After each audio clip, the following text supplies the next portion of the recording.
ইউপিপিএলত যোগ দিব চন্দন ব্ৰহ্মই সংবাদমেলযোগে এই কথা স্পষ্ট কৰিলে প্ৰাক্তন মন্ত্ৰীগৰাকীয়ে 12 এপ্ৰিলত ইউপিপিএলত যোগদান কৰিব চন্দন ব্ৰহ্মই একাধিক দল সংগঠনৰ প্ৰতিনিধিক লৈ ইউপিপিএলত যোগদানৰ কথা ঘোষণা প্ৰাক্তন মন্ত্ৰীগৰাকীৰ চিৰাং কাজলগাঁৱৰ ইউপিপিএলৰ মুখ্য কাৰ্যালয়ত অনুষ্ঠিত হ'বলগীয়া কাৰ্যসূচীত দলটোত যোগদান কৰিব চন্দন ব্ৰহ্মই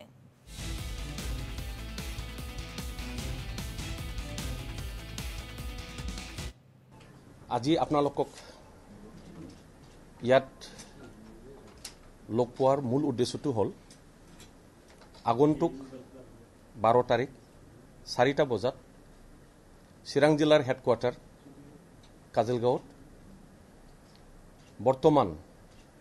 প্ৰমোদ বড়ো ডাঙৰীয়াৰ নেতৃত্বাধীন ইউপিপিএল ৰাজনৈতিক দলত মই লগতে বহুতো দল সংগঠনৰ নেতা কৰ্মী শুভাকাংক্ষী ৰাইজ যোগদান কৰিম সেইদিনাখন সেই কাৰ্যসূচীত ইচ্ছুক ব্যক্তিসকলে অংশগ্ৰহণ কৰিব পাৰিব এই কথাখিনিকে জনাবৰ কাৰণে আপোনালোকৰ মাজেদি এই স্পষ্টীকৰণটো মই আজি কৰি দিছোঁ